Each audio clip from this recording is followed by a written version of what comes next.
y'all, what's up? Welcome back.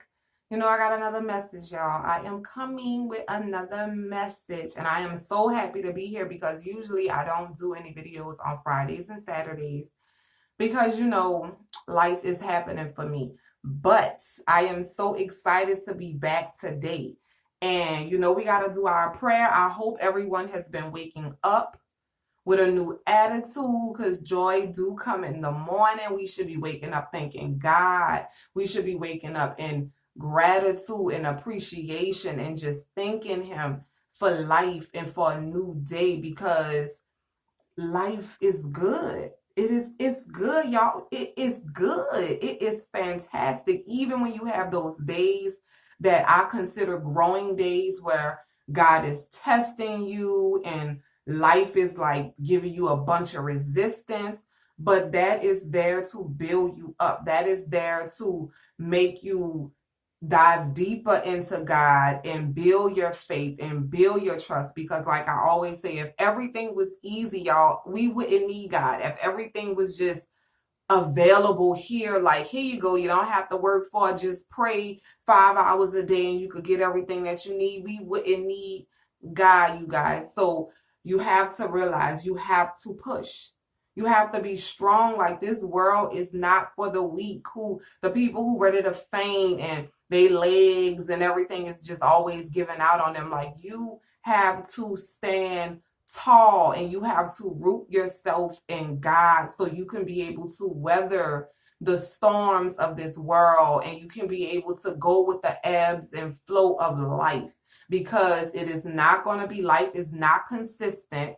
It's very unstable. But in God, you will find your stability. In God, you will find your peace. In God, you will find your joy and your love and your grace and your mercy and your truth and wisdom and knowledge and understanding.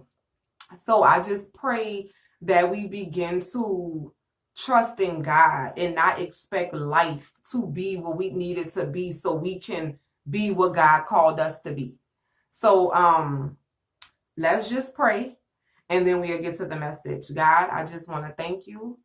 And I want to say, I love you. And I just want to let you know that we are just so appreciative for who you are, God. And I just am so grateful to be able to be here and speaking, from a place of truth and from a place of experience, God. And I just pray that you come to where we are and you begin to renew the spirit of our minds, God, and create a new heart inside of us so that we can continue to receive you and grow in faith and grow in wisdom and grow in knowledge. And we can just continue to become that new creature and become more like Jesus, and to continue to just love on you and love life and begin to give from that place of abundance to others in need, God. And I just thank you and I ask you to come and you bless this message and you put this message right in the specific parts of the people's lives so they can receive it and it can transform them, God, and give them the courage to walk in it or walk away from something that you're calling them away from, God. I love you so much and I just thank you. So today I am in, what is this? Chapter 42 in Isaiah, and it's verse 19 and 20. And it says, "Who is blind but my servant, or deaf as my messenger that I sent? Who is blind as he that is perfect, and blind as the Lord's servant? Seeing many things, but thou observe it not. Opening the ears, but he heareth not." And on verse 19, he says, "Who is blind but my servant?" And how I received it was, okay, imagine you are a waitress, you a server at a restaurant. And when you come into work, your manager is like, okay, the policies has changed, you guys, put your mask on, but also I need you to put blinders on as you serve. Put blinders on as you serve customers today. And you're like, what? So imagine you with blinders on taking orders from customers, getting food, bringing it to the table. Like, it will be a mess because you cannot see where you're going. You cannot see where you're standing. You can't see who need what and what plate goes where. It just will be a mess. And for me, that's what God is saying. Like, you are my servant, but you're blind. Like, you are a blind servant, because I believe we tend to try to see God with our physical eyes instead of really see God through the spirit. Because if you're seeing God, if you're really seeing God, you will see that he is faithful and he is true and he is honest. But we're too busy looking at seeing our shortcomings, seeing our negatives in the bank, seeing, our life in shambles, seeing that we're not reaching our goals instead of seeing God in the spirit. So connecting to the five senses is one thing. That's what God gave us so we can be able to live in this reality. But he also gave us a spirit so we can connect to him. So it's easy for us to build up this physical sense, like to see, smell, and hear in the physical, but you have to be very intentional on building up sight in God and really seeing him for who he is. Because if you saw God, you wouldn't be so stressed about what you're actually seeing with your eyes, because you see God. You know his truth. You know his promises. You see him for who he is. And then they say, or deaf as my messenger that I sent. So imagine you a substitute teacher, and the actual teacher call you and she want you to relay a message. She's using you as a vessel to relay the message to the students. So she get on the phone and say, you know what? Let the students know that I want them to read page 47 through 50. But you're deaf. So how can you hear the message to be able to relay it to the students? And that's what God is saying about us. It's like we're deaf to him. Like, he's telling you, but you're deaf. You can hear when somebody say you're not good enough. You can hear when somebody say you will never be that. You can hear when somebody say you're ugly or you're not worthy, but you can't hear God when he say you are worthy and you're called for a higher purpose. And I love you and I won't forsake you and I won't fail you, but you can't hear that. And that's what we have to get, because we are spiritual beings. We're not just flesh and blood. Prime example, when you die, what is left? Your body, because God take what? Your spirit. So that's showing you that we are more than flesh and blood. He leaves the body here, but he takes the spirit.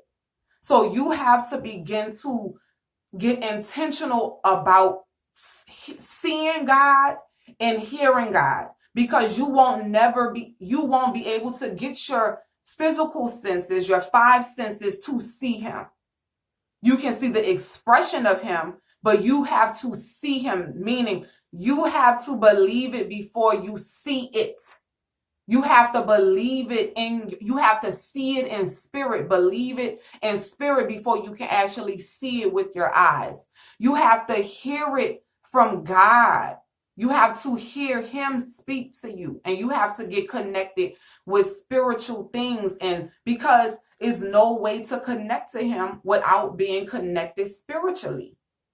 And let me tell you, I'll give you this other scripture that's in the Bible. We can go to Ephesians chapter 6, where it said, chapter 6, verse 12, where it says, for we wrestle not against flesh and blood, but against principalities, against powers, against the rulers of the darkness of this world, against spiritual wickedness in high places. So this is not about physical. It's not flesh and blood. Like, it's not what you see and what you think. It's not all of that. It's what is real, which is spiritual.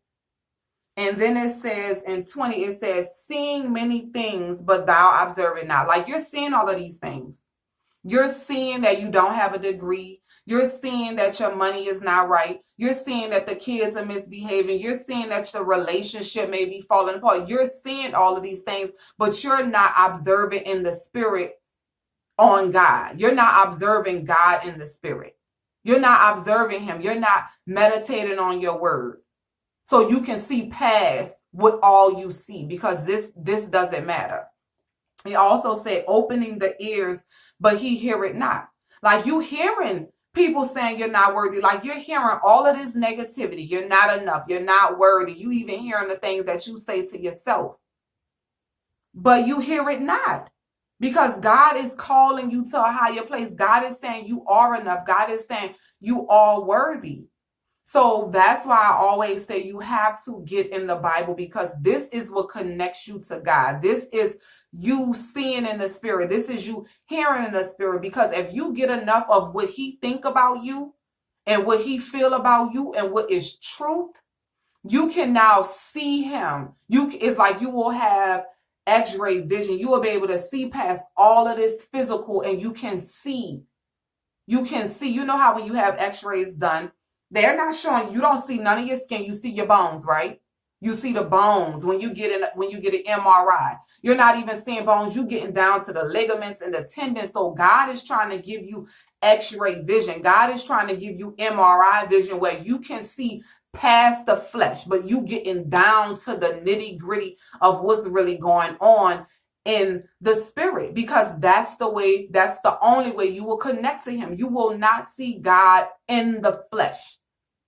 You will not hear God like, yes, yes. No, you're gonna hear is a different type of hearing, is a different type of seeing.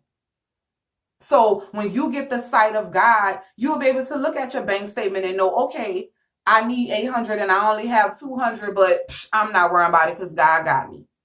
Because you're going to know that God can make a way, because you're seeing God and not seeing your reality. When you hear, oh, you will never be able to do that, or you're not worthy, or even your mind saying something like that, that won't faze you, because you've been heard so much of the world. You will have things going off in your head saying, man, what? I am the head and not the tail. I am worthy. God loves me. So I just pray that we begin to be intentional about being in the spirit. And it's tough because we live a 3D life. You know, I have eyes to see. I have ears to hear. I have taste buds. And, you know, I have all of these things, but you have to get to a place where you're so connected with God that no matter what you're physically experiencing, is never bigger than what God has told you, or what you see God to be in his truth. So I love you so much, and I will talk to you guys next time. Thank you for all your support, and bye. Mwah. See you later.